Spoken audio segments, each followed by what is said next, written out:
Good morning student, एक बार फिर से वेदांत एजुकेशन के यूट्यूब चैनल पर आपका हार्दिक स्वागत है। आज हम क्लास 9th का पॉलिटिकल साइंस का एक चैप्टर है जिसका नाम है संस्थाओं का कामकाज, उसके बारे में अध्ययन करेंगे। यहाँ संस्थाओं से हमारा क्या मतलब है, संस्था एक्चुअल में होती क्या है, वो कैसे कामकाज करती है, वो कैसे फॉर्मेशन में आती है, उनका जो निर्माण है वो कैसे होता है, इनमें कौन कौन से जो समूह हैं वो शामिल होते हैं, इनके निर्माण करने की प्रोसेस क्या है, कार्य करने का तरीका क्या है, जो फैसले लेने की जो एक्चुअल में वास्तविक जो फॉर्मेशन है वो क्या है, इसके बारे में हम अध्ययन करेंगे। तो सबसे पहले हम बात करते हैं जिसके बारे में मैंने जैसे लिखा संस्था। तो ये संस्थाएं होती क्या है और हम कौन सी संस्थाओं की बात करते हैं, ठीक है, हम कौन सी जो संस्था है उसकी बात करते हैं, हम उसके बारे में समझते हैं पहले। तो पहले हमने देखा, आप छोटी क्लासों में पढ़ के आए हो, एक्चुअल में लोकतंत्र क्या होता है, हमारा एक टॉपिक भी है, इसके बारे में अध्ययन करेंगे लोकतंत्र क्या होता है। तो लोकतंत्र में हम सीधी सी एक परिभाषा लिखते हैं कि जनता अपने शासकों का चुनाव स्वयं करती है। ये सीधी से हमने लोकतंत्र की परिभाषा हमने पढ़ लिया है कि जनता अपने शासकों का चुनाव क्या करती है, स्वयं करती है, खुद करती है। तो लोकतंत्र का मतलब यही नहीं हो गया कि जनता ने क्या कर लिया, अपने शासक का चुनाव कर लिया, यहाँ तक ही सीमित नहीं है। लोकतंत्र एक ढांचा है, लोकतंत्र एक नक्शा है, लोकतंत्र एक प्रक्रिया है कई की निर्णय लेने की, ठीक है। तो लोकतंत्र बराबर है एक, इसका सीधा सीधा सा अर्थ है निर्णय लेने की प्रक्रिया। हम आगे अध्ययन करेंगे लोकतंत्र की सीधी और सटीक परिभाषा के बारे में। हम अगर बात करें तो इसका मतलब सीधा सा है निर्णय लेने की प्रक्रिया, कि निर्णय कैसे लिया जाएगा। अब निर्णय काय का, अब हम जैसे इस संस्था के ऊपर आते हैं, निर्णय काय का, निर्णय हम जनता और सरकार दो की बात करते हैं। हमने परिभाषा देखा कि जनता अपने शासकों का चुनाव स्वयं करती है। तो चुनाव करने का मतलब क्या कर रहा है, जनता निर्णय ले रही है, राइट। क्या कर रही है जनता, निर्णय ले लिए काय का कि हमारा शासक कौन बनेगा, राइट। तो ये एक प्रक्रिया होगी, लोकतंत्र क्या होगा, निर्णय लेने की प्रक्रिया। जनता क्या करेगी, चुनाव करेगी, एक अपना टॉपिक आएगा, पूरा लेसन ही है, चुनाव करेगी, जिसके माध्यम से क्या होगा, नेता चुनेगी, अपना कोई एक नेता चुनेगी, ठीक है। जनता चुनाव के माध्यम से अपना नेता चुनेगी और वो नेता जो है वो क्या बनाएगा, सरकार बनाएगा, राइट। तो एक निर्णय हो गया, जनता ने चुनाव के माध्यम से एक निर्णय लिया और अपना एक नेता चुन लिया। अब नेता सरकार बनाएंगे, ये भी एक क्या है, निर्णय है, ये भी एक निर्णय की एक प्रक्रिया है, वो कि वो कैसा लिया जाएगा। तो नेता से जो सरकार है, क्योंकि बहुत सारे जो लोग हैं वो चुनाव के माध्यम से किसी एक नेता को चुनते हैं और बहुत सारे नेता मिलकर क्या बनाते हैं, सरकार बनाते हैं। ये आप पहले छोटी क्लास में पढ़ के आए हो, ये सीधा सा इंफॉर्मेशन है, ठीक है। अब जैसे हम बात करें केंद्र सरकार की,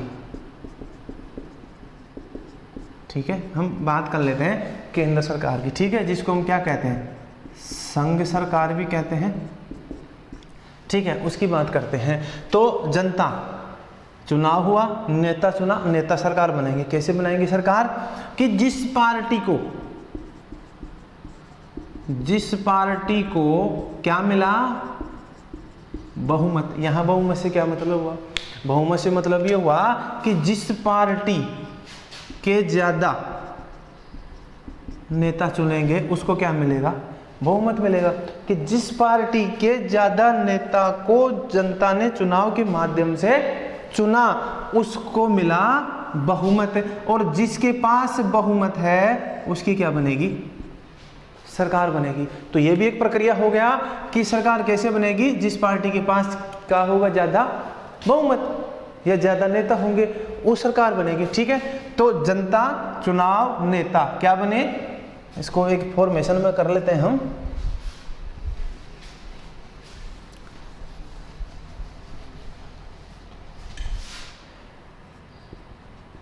जनता ने चुनाव के माध्यम से अपना नेता चुना, प्रक्रिया क्या हो गई, ठीक है। नेता जो है वो क्या बनाते हैं, सरकार, ठीक है, किसके माध्यम से, बहुमत के माध्यम से, ठीक है। और सरकार, ठीक है, निर्णय लेती है। अब वो केस कहाँ लेगी, संसद में लेगी, ठीक है।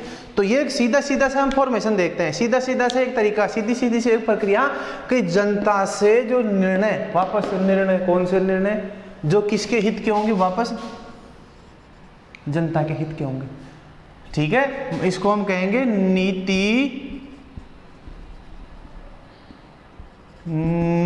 निर्माण करना, ठीक है। नीति निर्माण करना, जनता ने चुनाव के माध्यम से अपना निर्णय लिया, नेता चुना, नेता जो है वो बहुमत के आधार पर सरकार बनाते हैं, जो सरकार है वो संसद में निर्णय करती है या नीतियों का निर्धारण करती है, किसके हित में, जनता के हित में। तो ये एक प्रक्रिया हो गई, एक सीधा सा प्रोसेस हो गया, ठीक है। और इसको हम क्या कहते हैं, लोकतंत्र। तो यहाँ सीधी सी मतलब क्या हुआ, अब्राहम लिंकन की हम परिभाषा पढ़ते हैं, हम आगे पढ़ेंगे इसको। सीधी सी जो अब्राहम लिंकन की जो परिभाषा थी, क्या परिभाषा थी अब्राहम लिंकन की,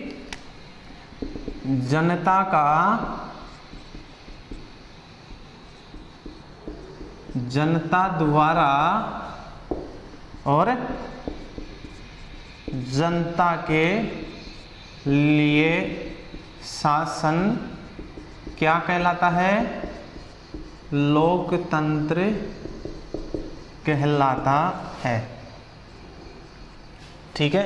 अब यहाँ इस परिभाषा को या इस फॉर्मेशन में लागू करते हैं। जनता का जो व्यक्ति होता है खड़ा, उम्मीदवार खड़ा होता है, वो किस में से आएगा, जनता में से आएगा। फिर जनता द्वारा, जनता काय के माध्यम से, चुनाव के माध्यम से उसको क्या करती है, चुनती है, ठीक है। वो सरकार बनाते हैं और किसके लिए काम करते हैं, नीति निर्धारण किसके लिए करते हैं, जनता के लिए। तो वो क्या हुआ, लोकतंत्र। तो सीधी सी बात है, लोकतंत्र क्या है, एक निर्णय लेने की प्रक्रिया है, ठीक है। तो अब यहाँ हमने देखा, कुछ संस्थाएं देखी हमने, ठीक है। यहाँ कुछ संस्थाएं देखी, एक संस्था देखी ये, क्या, एक संस्था देखी ये, एक संस्था देखी हमने ये, जिसको हम क्या कहेंगे, कार्यपालिका, ठीक है। एक ये देखी, तो एक होगी कार्यपालिका और दूसरी होगी, इसको क्या कहेंगे, विधायिका, समझ में आया। विधायिका जो क्या करती है, विधेयक निर्माण या कानून निर्माण का काम करती है, नीति निर्धारण का काम करती है, विधायिका होगी दूसरी, कार्यपालिका। तीसरी एक और संस्था होती है जिसको हम क्या कहते हैं, न्यायपालिका, ठीक है। न्यायपालिका का काम क्या है कि जनता व सरकार के जो मध्य संघर्ष या मतभेद है का अंत या फैसला, ठीक है, वो करने का काम कौन कर रही है, ये न्यायपालिका कर रही है, ठीक है। तो यहां भी जनता सरकार है, यहां भी जनता और सरकार है, यहां भी नेता और जनता के लिए फैसले किए जा रहे हैं। तो इस प्रकार एक साइकिल बन रहा है, इस प्रकार एक सर्कल बन रहा है जिसमें ये जो संस्थाएं हैं, तीनों संस्थाएं, कार्यपालिका, विधायिका और न्यायपालिका, वो तीनों की तीनों शामिल होगी। तो इस प्रकार अब हम इनका जो कामकाज का तरीका क्या है, ये जो है इनकी आवश्यकता क्यों है और ये फैसले किस प्रकार लिए जाते हैं।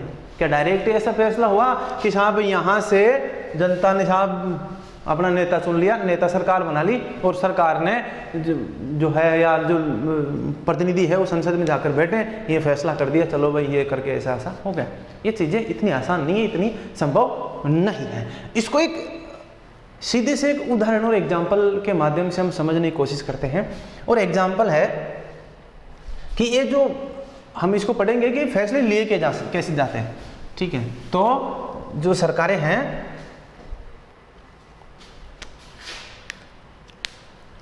जो प्रमुख है, हमने क्या किया, नीति निर्धारण का काम कर रही है। तो प्रमुख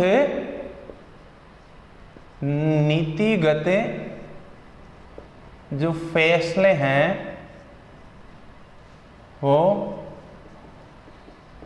किस प्रकार लिए जाते हैं।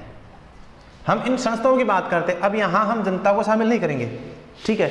अब हम इन संस्थाओं के ऊपर आ गए, हमने संस्थाओं के निर्माण की प्रक्रिया देखी है। अब हम बात करते हैं कि संस्थाएं जो है फैसले किस प्रकार लेती है, ठीक है। तो जैसे मैंने कहा कि यहाँ संसद में आए और उसने एक फैसला सुनाया और वो जनता के ऊपर लागू हो गया। ये चीजें है जटिल, दिखने में आसान लगती है लेकिन बहुत जटिल है। ये टाइम एंड मनी कॉस्टिंग होती है, ठीक है, समय और धन दोनों के तौर पर खर्चीली होती है। लेकिन जो फैसला होगा, जो वास्तव में जो अंतिम जो फैसला होगा वो सर्वहित का होगा, व्यक्तिगत हित का नहीं होगा, ठीक है। और इसमें किस प्रकार की जो प्रक्रिया है उसको हम शामिल करते हैं। तो एक फैसले को भी हम मद्देनजर रखते हैं, इसकी बात करते हैं। एक फैसला हुआ 1990 में, ठीक है। एक 1990 में एक छोटा सा फैसला हुआ था जिसमें सामाजिक,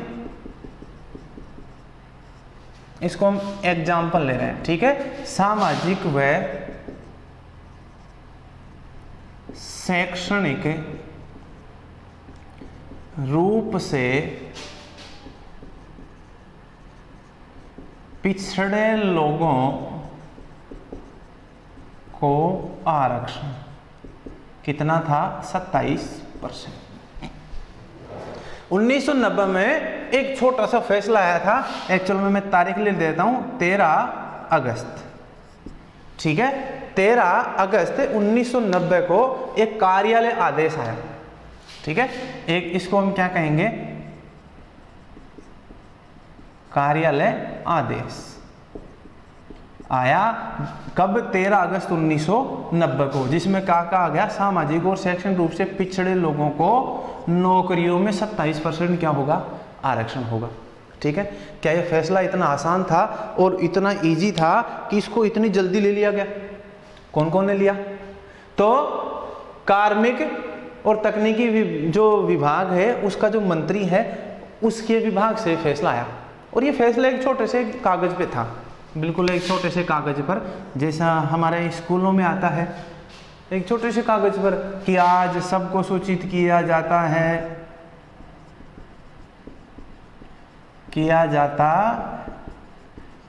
कि कल है, कुछ भी मान लो, ठीक है, गांधी जयंती है, ठीक है, अभी रिसेंटली गई है तो इसके बारे में कर लेते हैं। गांधी जयंती के उपलक्ष्य पर विद्यालय में उत्सव का आयोजन किया जाएगा, ठीक है। बस एक इतने से कागज पर एक फैसला आया जिसमें क्या कहा गया कि सामाजिक और शैक्षणिक रूप से पिछड़े लोगों को 27 नौकरियों पर 27% आरक्षण होगा और उस 27% के कोटे पर अन्य जो लोग हैं वो क्या होंगे, प्रतियोगी नहीं होंगे, ये केवल इन्हीं को मिलेगा। एक छोटा सा एक क्या आया था, कागज आया था जिसको हम कार्य आदेश कहते हैं। एक छोटे जैसे मैंने कहा हमारे स्कूल में जैसे फैसले आते हैं छोटा सा, उस प्रकार का फैसला आया था, ठीक है। लेकिन ये फैसला क्या किसी एक व्यक्ति द्वारा आसानी से ले लिया गया? ठीक है, क्या एक व्यक्ति, ठीक है, जो कार्मिक विभाग का जो क्या बोलते हैं उसको मंत्री है, कैबिनेट स्तर का जो मंत्री है, उसने अपने कागज पर लिखा और साहब दे दिया, जो ठीक है सुना दिया, तो क्या ये इतना आसान था या क्या उसके पास ये अधिकार था कि वो ले सकता था? ऐसा नहीं है। इसमें एक लंबी चौड़ी प्रक्रिया है, उसको अपनाया गया। अब वो लंबी चौड़ी प्रक्रिया क्या क्या थी और इसके फैसलों में किस किस का योगदान रहा होगा, कौन कौन से ऐसे जो लोग हैं जो इस निर्णय में शामिल रहे होंगे, तो हम बात करते हैं यहाँ निर्णयकर्ताओं की। किन किन ने निर्णय लिया होगा? तो नंबर 1 राष्ट्रपति, ये ध्यान रखना, ये अभी काम आएंगे, राष्ट्रपति। नंबर 2 प्रधानमंत्री, ठीक है। नंबर 3 मंत्री या कैबिनेट जिसको हम कह सकते हैं।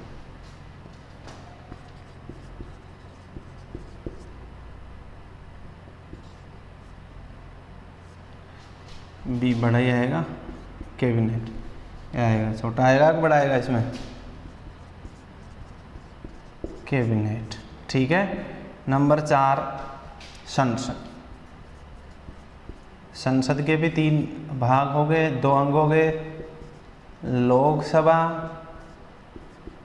राज्यसभा और राष्ट्रपति। इस निर्णय लेने में इतने लोगों का योगदान था, इतने लोगों का योगदान था इस निर्णय में। और हुआ क्या, जैसे मैंने कहा कि एक छोटे से कागज पर ऐसा आया, ठीक है, कब 13 अगस्त 1990 को, कि ऐसे ऐसे लोगों को इस प्रकार आरक्षण के जो लाभ है वो मिलेगा।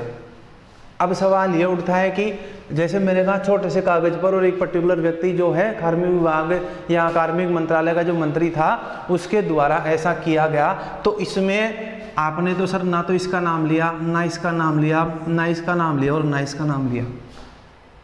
इसमें ये व्यक्ति कहीं भी नहीं है, ये इन व्यक्तियों का कहीं भी इसको शामिल नहीं किया गया इनको। तो इनको याद रखना, इनको ध्यान रखना, कौन कौन, राष्ट्रपति, प्रधानमंत्री। राष्ट्रपति क्या होता है, राष्ट्रपति क्या होता है, राष्ट्र का मुखिया होता है, ठीक है। राष्ट्रपति कौन होता है, ये राष्ट्र का मुखिया होता है, ध्यान रखना। राष्ट्रपति क्या हो गया, राष्ट्र का मुखिया, या इसको हम कहते हैं राष्ट्राध्यक्ष, ठीक है। प्रधानमंत्री ये सरकार का प्रमुख या मुखिया, मुखिया लिख लो, ठीक है। और जो कैबिनेट है वो सामूहिक उत्तरदायित्व या सामूहिक फैसले लेती है,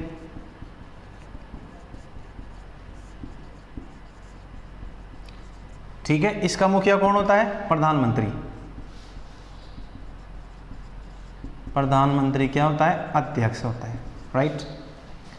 लोकसभा, ये इसको हम क्या कहते हैं, प्रतिनिधि सदन, इसको हम जनता का सदन कहते हैं, ठीक है। ये राज्यों का सदन है।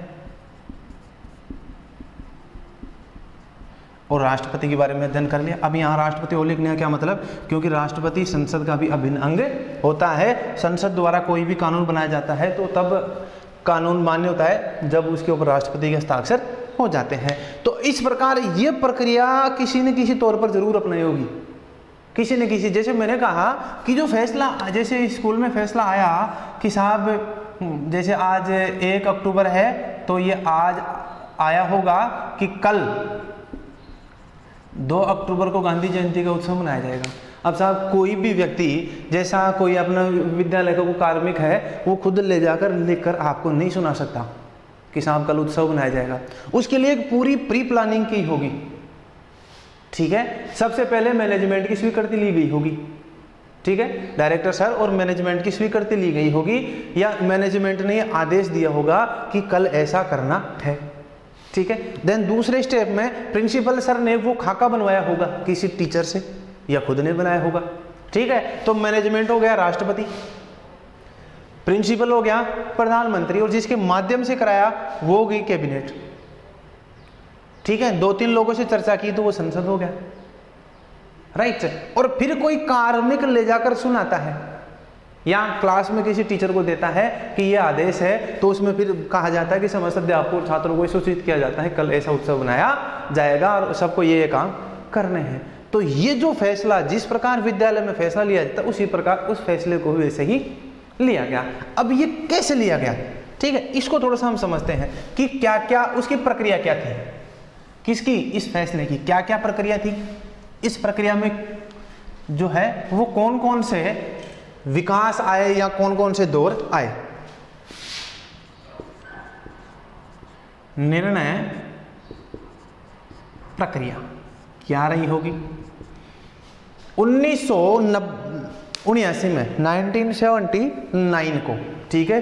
क्या हुआ था कि जनता पार्टी की सरकार आई थी। आपको बताया तो इमरजेंसी आपातकाल लगा था। ये आगे जैसा फर्दर स्टेज इन पढ़ोगे, उच्च जो क्लासें हैं उसमें जाओगे तो आपातकाल लगा दिया गया था श्रीमती इंदिरा गांधी ने 1975 में, ठीक है। उसके बाद इंदिरा गांधी के खिलाफ एक बहुमत क्रिएट हुआ और जनता पार्टी की, भारतीय जनता पार्टी नहीं, जनता पार्टी की सरकार बनी थी। मोरारजी देसाई प्रधानमंत्री बने थे, बाद में चौधरी चरण सिंह प्रधानमंत्री बने थे, लेकिन थोड़े दिनों सरकार चली। तो उस सरकार ने 1979 में, कब, 1979 में बीपी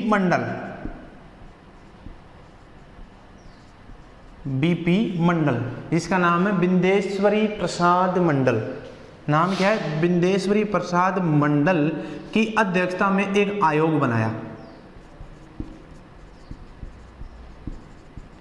अध्यक्षता में एक आयोग का गठन किया। ठीक है, आयोग का गठन किया और इस आयोग ने क्या करी, अपनी सिफारिशें दी। सिफारिश दी कब, 1980 में। क्या दी गई कि जो ये जो है कुछ एससी और एसटी के अलावा, ठीक है, एससी व एसटी के अलावा वही सामाजिक व शैक्षणिक रूप से पिछड़े लोगों को सरकारी नौकरी में 27% आरक्षण मिलना चाहिए, क्योंकि ये डिजर्व करते हैं। अभी भी भारत में बहुत तौर पर असमानताएं विद्यमान थी और उस असमानता को खत्म करने के लिए कुछ एससी एसटी के अलावा भी बहुत सारे ऐसे जो समुदाय हैं या ऐसे लोग हैं जिनको, जो क्या है, सामाजिक और शैक्षणिक, आर्थिक आधार नहीं था, जो सामाजिक और शैक्षणिक रूप से पिछड़े हुए हैं, अगर उनको बराबरी या शासन की मुख्य धारा में शामिल करना है तो उनको आरक्षण देना ही पड़ेगा, या उनको कुछ, जिनको क्या होता है, पुशअप या किक देना पड़ेगा, ताकि वो जल्दी से मुख्य धारा में आए और फिर बाद में इसको हटा दिया जाएगा। लेकिन क्या हुआ, 1980 में आते आते जो जनता पार्टी की, जैसे मैंने कहा कि इसकी सरकार थी, जनता पार्टी की सरकार थी, वो क्या हो गई, खत्म हो गई। ठीक है, और वापस कांग्रेस की सरकार आ गई। तो 1980 से लेकर 1990 के दशक के 10 सालों में ये चलता रहा कि जो बीपी मंडल या मंडल आयोग की सिफारिशें उनको लागू करो। ये बड़ा एक कंट्रोवर्शियल मुद्दा था। धीरे धीरे जो ये मामला था वो चलता रहा। लेकिन 1989 में क्या हुआ, 1989 में हुए चुनाव। 1989 में चुनाव हुआ और जो जनता दल था, महत्वपूर्ण पार्टी थी जनता दल, ठीक है, उसने चुनावी वादा किया। 1989 के चुनाव में क्या हुआ, जनता दल ने चुनावी वादा किया, क्या किया कि जो मंडल आयोग है उसकी सिफारिशों को लागू करेंगे। मंडल आयोग की सिफारिशें क्या करेंगे, लागू करेंगे।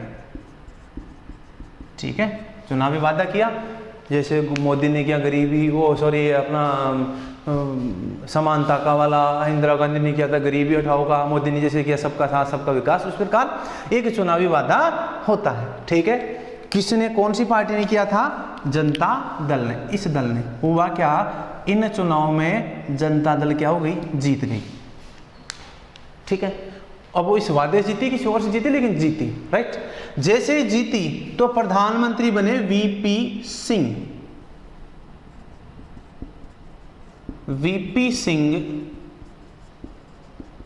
प्रधानमंत्री बने।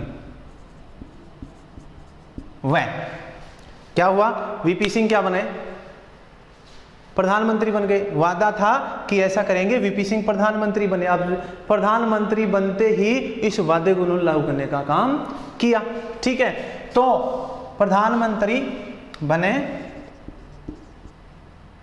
और प्रधानमंत्री बनते ही जब सरकार का गठन होता है तो राष्ट्रपति का अभिभाषण होता है। ठीक है, तो राष्ट्रपति के अभिभाषण में सरकार ने, राष्ट्रपति के अभिभाषण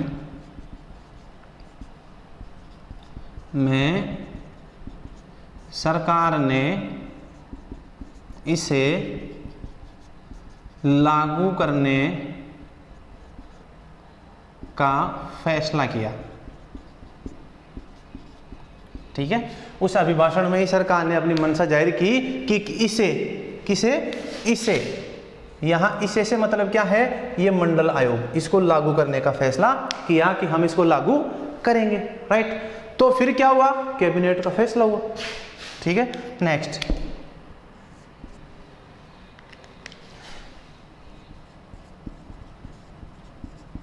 कैबिनेट की बैठक में इसे मंजूरी दे दी गई। ठीक है, आगे कैबिनेट की मीटिंग हुई। ठीक है, जैसे कैबिनेट की मतलब मंत्री जो मंडल है उसकी मीटिंग हुई और उसकी मीटिंग में क्या हुआ, इसको मंजूरी दे दी गई है। कब की बात है, 1990।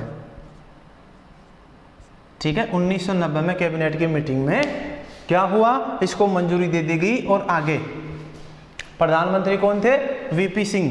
तो वीपी सिंह ने इसकी सूचना किसको दे दी, संसद को दे दी। ठीक है, वीपी सिंह ने इसकी सूचना किसको दे दी, संसद को दे दी। और फिर आगे क्या हुआ, जैसे ही संसद को सूचना दी थी उसका एक खाका तैयार किया जाएगा, एक इसका प्रस्ताव तैयार किया जाएगा कि इसको कैसे लागू करेंगे। ठीक है, तो इस कैबिनेट का फैसला जो था, तो कैबिनेट के फैसले पर कार्मिक एवं प्रशिक्षण विभाग व अधिकारियों ने आदेश तैयार किया। ठीक है, कार्मिक और प्रशिक्षण विभाग के अधिकारियों ने क्या तैयार किया, ये आदेश तैयार किया। कौन सा आदेश, ये आदेश। ठीक है, ये आदेश तैयार किया, यहां हुआ। समझ में आई बात। तो फैसला की जो प्रक्रिया थी वो कैसे हुई, समझ में आई। फैसले की प्रक्रिया थी, तो मैंने अभी क्या कहा कि इसमें साधारणतः हम किस किस को शामिल करते हैं, राष्ट्रपति, फिर प्रधानमंत्री, फिर कैबिनेट और अपना संसद और न्यायपालिका। राइट, तो ये तो क्या हो गई, कार्यपालिका। ठीक है ना, ये होगी कार्यपालिका, ये हो गई विधायिका और ये न्यायपालिका है। यहां कहां शामिल हो रही साहब इसमें, यहां देखो,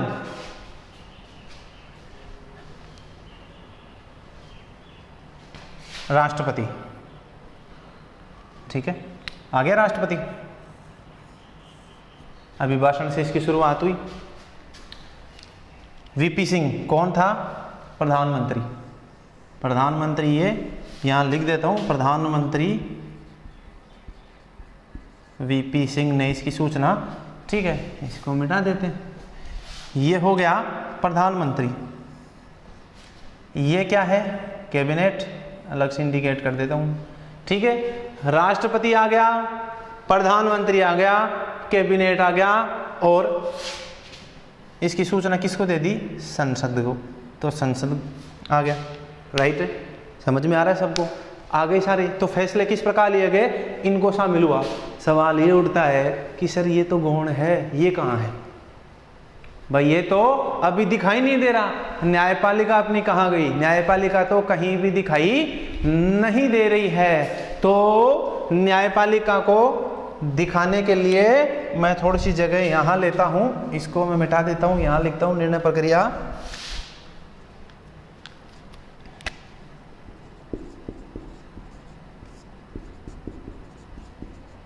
निर्णय प्रक्रिया ये है। थोड़ा सा इसको ऊपर उठाते हैं, राइट। इस फैसले को लेकर विवाद हुआ, ठीक है। क्या हुआ? विवाद हुआ, हो नहीं था। क्यों हुआ? क्यों हुआ?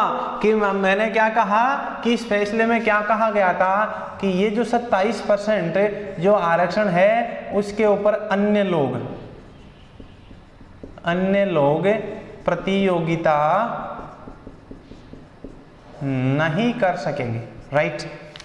अन्य लोग, तो जिन लोगों की नौकरियां छिनने वाली थी इस आरक्षण से, उन्होंने क्या किया? इसका विरोध किया या इसका प्रतिवाद किया। दोनों पक्षों के रूप में हिंसक आंदोलन हो गया या विरोध होना शुरू हो गया। धीरे धीरे मामला बढ़ना शुरू हो गया और मामला कहां पहुंच गया? सर्वोच्च न्यायालय।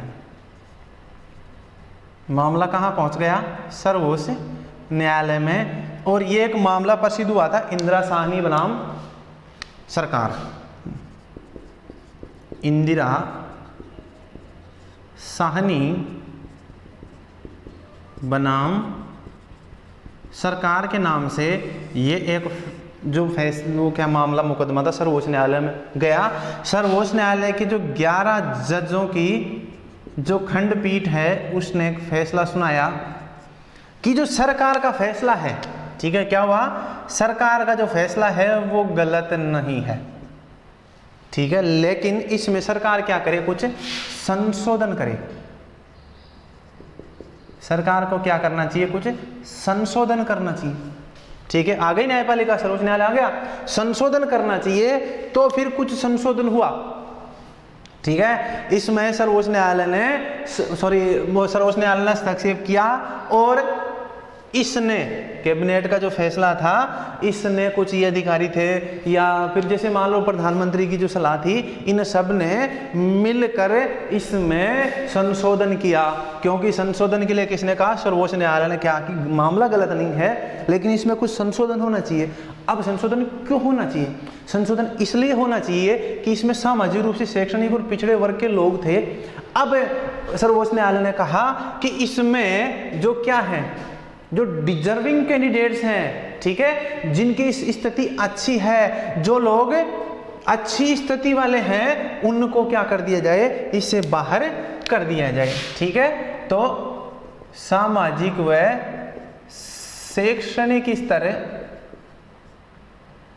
शैक्षणिक तौर पर अच्छी स्थिति वाले लोगों को, ठीक है, दायरे से बाहर रखा जाए। समझ में आ गई? दायरे से बाहर रखा जाए। अंततः सरकार ने सर्वोच्च न्यायालय की इस बात को माना और शुरुआत फिर वो क्या बोलते हैं इसको, आदेश कब आया था? 13 अगस्त को आया था और 8 सितंबर 1993 को ये संशोधित आदेश आया, ठीक है। 8 सितंबर 1993 को संशोधित आदेश आया, क्या? कि जिनकी स्थितियां अच्छी थी, ठीक है, जो क्रिमिनल्स के दायरे से बाहर थे, उनको हटा दिया गया और जो वास्तव में सामाजिक और शैक्षणिक रूप से पिछड़े हुए लोग थे, उनको 27% रिजर्वेशन सरकारी नौकरियों में दिया गया। और इस फैसले से जो ये विवाद खड़ा हुआ था, ये क्या हो गया? खत्म हो गया। तो अब जो निर्णय प्रक्रिया थी वो इस प्रकार लिया गया, या ये जो मामला था वो इस प्रकार सामने आया। समझ में आ गई? ये इस प्रकार सामने आने का मीनिंग क्या हुआ कि जो हमने एक छोटा सा आदेश, एक जैसे मैंने कहा स्कूल में 1 पेज का जो आदेश आया, वो 1 पेज का आदेश जो 13 अगस्त 1990 को आया था, उस आदेश के निर्माण में किस प्रक्रिया को अपनाया गया और ये प्रक्रिया कितनी जटिल है। ये तरीका कोई बहुत आसान नहीं है, ये कोई इजी काम नहीं है। इसके लिए बहुत सारे जो लोग हैं, बहुत सारी सरकारी मशीनरी है, स्थायी कार्यपालिका है, राष्ट्रपति है, प्रधानमंत्री है, संसद है, इन सबको इन्वॉल्व होना पड़ता है, तब जाकर सर्वहित का फैसला ले पाते हैं। अब आप सोचते हैं, या आपके दिमाग में सवाल है कि सर इनको शामिल क्यों किया जा रहा है? ये कितनी लंबी चौड़ी प्रक्रिया हो गई। शुरुआत हुई 1979 में, 1979 में इसकी शुरुआत हुई, राइट। और 1979 में इसकी शुरुआत होकर ये कब हुआ? 1993 को, राइट। तो ये लगभग 20 साल या 15 साल का एक लंबा जो गैप है वो क्यों आया? एक फैसला लेना था, एक आदमी ले लेता, काम खत्म। क्यों इसको इतना लंबा खींचा गया? तो आप इस बात का इमेजिन कर सकते हैं कि इतने लोगों को शामिल करने के बावजूद भी, एक बिल्कुल संवैधानिक प्रक्रिया, लोकतांत्रिक प्रक्रिया को अपनाने के बावजूद भी जब विवाद हो सकता है, क्योंकि इसमें तो संसद में दोनों जो सदन है वो भी रहे होंगे, विधायिका भी है, कार्यपालिका भी रही, ठीक है, राष्ट्रपति भी रहा, सरकारी मशीनरी के लोग जिन्होंने इस आदेश का निर्माण किया, जिसमें IAS बड़े स्तर के जो अपने नौकरशाह है उनको शामिल कर रहे हैं। तो इतने लोगों ने इन सारी जो है व्यवस्थाएं हैं उनका जो या अपने जो क्रिएचर है, दिमाग है, उसका इस्तेमाल करके बनाया, लेकिन फिर भी विवाद हुआ, ठीक है। तो सोचो अगर एक आदमी फैसला लेता तो उस एक आदमी की जो फैसले लेने की जो क्रिएटिविटी थी वो कितनी शॉर्ट होती, उसकी जो सोच है या सोच का जो दायरा है वो कितना सीमित हो सकता था। यही कारण है कि जो फैसले हैं वो लोकतांत्रिक ढर्रे से लिए जाते हैं ताकि सभी लोगों को इन फैसलों में शामिल किया जा सके। तो इस तौर पर एक मोटी मोटी एक हम स्तर है वो समझ के हमारे सामने निकल के आ रहा है कि इन राजनीतिक संस्थाओं की हमें आवश्यकता क्यों होती है। तो इन आवश्यकता के बारे में आपने समझ लिया होगा कि इनकी आवश्यकता क्यों हुई, ठीक है। इनकी आवश्यकता क्यों हुई, हम ऐसा कैसे ले सकते हैं? तो इन संस्थाओं के बारे में यहाँ लिख देता हूँ।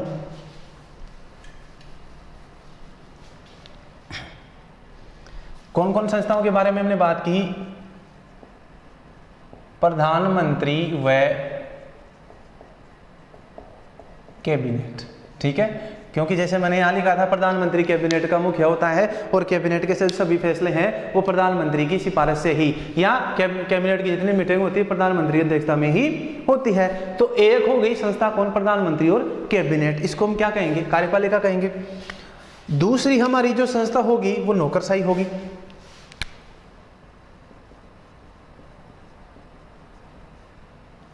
ठीक है। दूसरी संस्था कौन होगी? नौकरशाही हो गई। और तीसरी हमारी जो संस्था होगी वो होगी सर्वोच्च न्यायालय, ठीक है, जिसको हम क्या कहेंगे? न्यायपालिका, राइट है। इनकी आवश्यकता क्यों होती है?